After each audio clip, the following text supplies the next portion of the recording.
Voilà, comme chaque semaine, on va reprendre notre petite intervention, toujours sur un message court, mais un message, je l'espère, de qualité.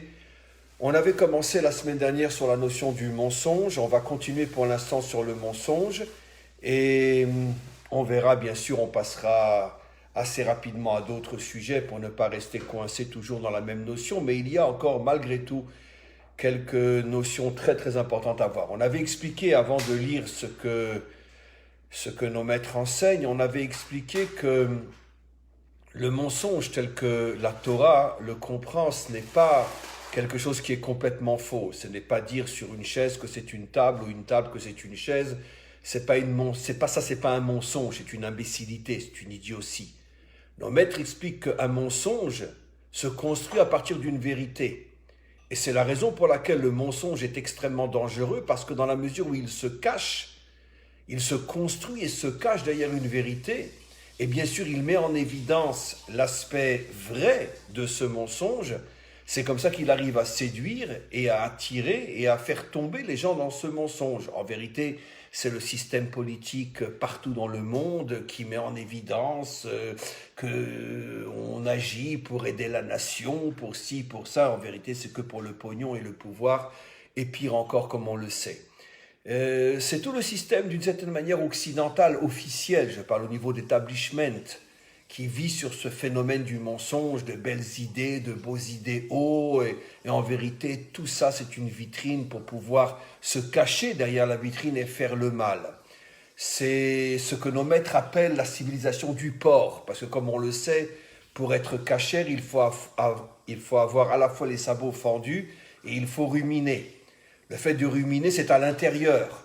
Par contre, les sabots fendus, c'est à l'extérieur. Tu montres tes sabots et on voit qu'ils sont fendus. S'il n'y a qu'un signe, l'animal n'est pas cachère. Qu'est-ce qui se cache derrière ce message? Nos maîtres nous disent que la civilisation occidentale ressemble à un porc. Pourquoi? Parce qu'elle montre ses sabots, son extériorité, qui sont fendus, et elle dit, regardez, je suis cachère, hein, mais surtout n'ouvrez pas sa bouche, ne rentrez pas à l'intérieur, parce que la déception sera terrible, effroyable. Et c'est ce qui se passe partout dans le monde aujourd'hui, les médias, tout en vérité, ce sont des vitrines qui présentent une certaine vérité, mais surtout, comme je dis toujours, ne rentrez pas dans le magasin parce que vous risquez de faire une crise cardiaque. Et donc, c'est ce qu'on avait expliqué la semaine dernière à propos d'un enseignement. J'ai juste voulu refaire une introduction sur la notion du mensonge. Encore une fois, bien comprendre qu'un mensonge, c'est toujours quelque chose qui se cache derrière une vérité, et plus la vérité mise en évidence est forte, et plus automatiquement les gens vont tomber dans le piège du mensonge. Alors on va voir un autre enseignement maintenant très étonnant, qui dit la chose suivante. Kat shkarim eina mekablim pne ashrina. Mot à mot, Kat, c'est une secte. Une secte de menteurs ne pourra jamais mériter de se connecter au maître du monde. La Shrina, comme on le sait, c'est la lumière d'Hachem qui brille dans ce monde.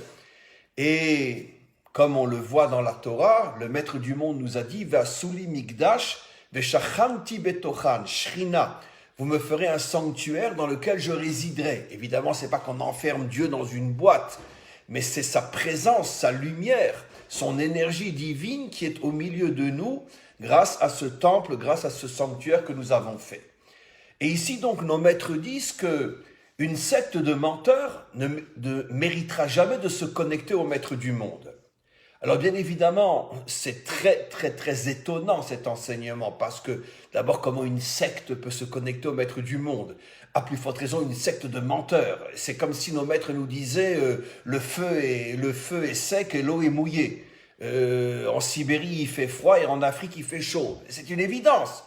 Et qui c'est qui peut imaginer qu'une secte de menteurs puisse se connecter au maître du monde? Alors, à quoi font-ils allusion? Il faut savoir, comme je l'explique depuis des années dans mes cours, que pratiquement 300% des enseignements de nos maîtres sont codés. Ça veut dire que finalement, même l'enseignement lui-même est déjà en soi difficile à comprendre, ne parlons pas de tout ce qu'il cache. Alors, à quoi ça fait allusion? Alors, Il y a évidemment plusieurs approches possibles, celle que je vais choisir et celle qui, je pense, nous concerne le plus. C'est quoi une secte finalement? Quand on dit effectivement en français le mot secte, alors bon, on voit tout de suite un truc très particulier, mais en vérité c'est faux. C'est quoi une secte? Une secte, c'est tout simplement un mouvement, un groupe, un ensemble dans lequel tout le monde est soumis à une pensée unique, à un guide unique, à un chemin unique, et personne ne sort de cette pensée unique, personne ne sort de ce chemin unique, et personne ne pense contredire ou sortir des rangs de ce chef qui est à la tête de cette pensée unique. C'est ça une secte. Je vous dirais sans la moindre hésitation que le monde entier n'est qu'une secte. Nous ne vivons que dans des sectes. Dans la mesure où, sur le plan politique, c'est aussi une forme de secte. Parce que si tu fais partie de tel courant politique, il y a tel leader à sa tête, enfin tel au pluriel, il y en a toujours dans le monde démocratique, en tous les cas plusieurs. Mais bon, il y a un système politique et dès que tu déranges, dès que tu ne penses plus exactement de la même manière, va te faire voir, va ailleurs. Et si on a les moyens de te liquider parce que ta contradiction est très dérangeante, si tu t'appelles Coluche et que tu fais de la moto, on va t'envoyer un camion pour que tu aies un accident et qu'on n'entend plus parler de toi. Ou si tu t'appelles Bob Marley et que tu commences à chanter des chansons qui sont censées réveiller les Africains contre tout ce que les Occidentaux font et exploitent l'Afrique et lui prennent tout et pour la laisser plus pauvre encore qu'elle ne l'était, et que tu oses chanter des chansons qui font connaître et savoir aux Africains la vérité, ben t'étonnes pas si tu vas mourir d'un cancer. En vérité, on va s'arranger en te serrant la main pour te mettre un produit sur ta main et tu vas en mourir. Et c'est comme ça qu'on liquide aujourd'hui tout ce qui dérange. Et pourtant, on est dans une démocratie, je ne parle même pas des vraies dictatures, comme en Chine, comme en Russie, comme à l'époque de Staline ou en Allemagne. Là, c'est encore beaucoup plus évident. Mais le monde entier n'est rempli que de sectes. Ça veut dire que tu adhères à un parti, tu adhères à une pensée, tu adhères à une idéologie, tu deviens un mouton, un point c'est tout. Et si tu bouges, on te fout dehors. Et si tu bouges trop, on te liquide. Vous savez tous qu'en Russie, toutes les semaines, il y a un journaliste qui passe par la fenêtre. Je ne sais pas ce qu'ils ont les journalistes en Russie, mais ils n'arrivent pas à se tenir à un balcon sans tomber par la fenêtre. C'est bizarre quand même, hein. Bon, vous avez tous compris que ma blague, elle vaut dessous, mais c'est malheureusement ce qui se passe. Tous les journalistes passent par la fenêtre en Russie. Ils ne sont pas capables de se tenir au balcon sans tomber, les pauvres. Bah, personne n'a vu ce qu'il y avait derrière et qui l'avait fait sauter par la fenêtre, mais bon. Donc, c'est ça une secte. Il faut qu'on arrête une fois pour toutes d'imaginer qu'une secte, c'est un petit groupe de malades mentaux qui se réfugient dans une cave et qui dit abracadabra. La secte, c'est ce monde. On vit que dans un monde de sectes. Et j'ajoute et je rajoute, et à combien plus forte raison dans toutes les religions. Dans toutes les religions aussi, on vit dans des sectes. Parce que s'il y a un mouvement, il y a une tendance, il y a une pensée, il y a une foi. Et si tu sors de là, ben tu deviens un hérétique, tu deviens un infidèle, Regarde ce qui se passe aujourd'hui avec l'islam, et dans le passé avec le christianisme. Et même chez nous les juifs aussi, notre monde religieux est rempli de mouvements avec un leader, avec un guide spirituel. Et ne sors pas de la lignée que le maître a dit de suivre. Sinon tu es un hérétique. Alors, avec tous les hauts et tous les bas. Et dans certaines religions, tous ceux qui ne pensent pas comme l'officialité religieuse sont des infidèles et on les fait sauter dans les bus, etc. On leur coupe la tête et tout le reste. À l'époque de l'Inquisition, on torturait à mort. Et bon, chez nous, on n'en est pas encore à ce niveau-là, mais malgré tout, dans l'esprit, le monde entier n'est qu'une secte, compartimentée en milliers de compartiments selon que c'est une secte sociale, une secte politique, une secte religieuse. Mais nous ne vivons que dans des sectes. Alors, de quelle secte on parle ici? On parle d'une secte de menteurs. Or, c'est quoi le mensonge? C'est encore une fois quelque chose de fondamentalement mauvais qui se déguise et qui se cache derrière une vitrine magnifique. Ah mais moi je crois en Dieu, mais moi tout ce que je fais c'est pour servir Dieu. C'est pour purifier le monde de tout le mal qui détruit le monde. Mais si tu penses pas comme moi et tu me suis pas, tu seras du côté du mal et tu vas voir ce qui va t'arriver. Donc les sectes, c'est-à-dire notre monde, essayent bien sûr de se construire un profil magnifique. Et ici, cet enseignement fait surtout allusion aux sectes religieuses. Puisque qu'est-ce que dit l'enseignement? Ils ne mériteront pas de se connecter à Dieu. On ne parle donc pas d'une secte laïque, on ne parle pas d'une secte nazie, on ne parle pas d'une secte communiste.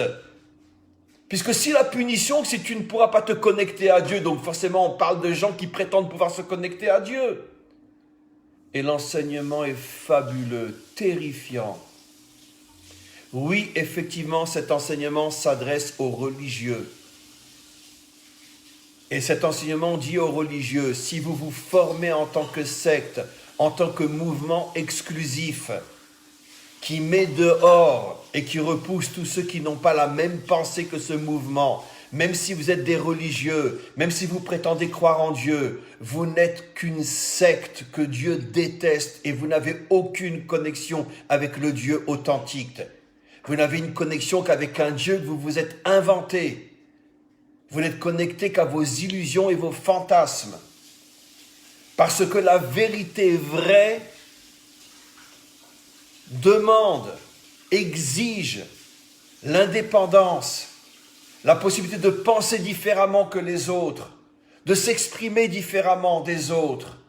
La vérité vraie, elle aime les différences, elle aime l'union entre les différences, mais pas l'uniformité. C'est la différence fondamentale entre l'unité et l'uniformité. Une secte prône l'uniformité. La vérité prône l'unité. La différence entre l'unité et l'uniformité, c'est que dans l'unité, on peut être tous différents, mais on se complète. Moi, j'amène ma partie de vérité, toi, tu amènes ta partie de vérité, lui, il amène sa partie de vérité. Et tous ensemble, on est comme des morceaux de puzzle qui, tous réunis, formons la grande image. Et on voit enfin quelque chose. Mais chaque morceau de puzzle est différent parce que chacun ne représente qu'une partie de la grande image. C'est ça l'unité. Mais les sectes prônent l'uniformité. On est tous habillés de la même manière, on parle tous de la même manière, on pense tous de la même manière. C'est ça une secte. Et ici, nos maîtres font allusion à ce qui est malheureusement la majorité des religieux, y compris chez nous. Les religieux partout dans le monde se construisent sous forme de sectes.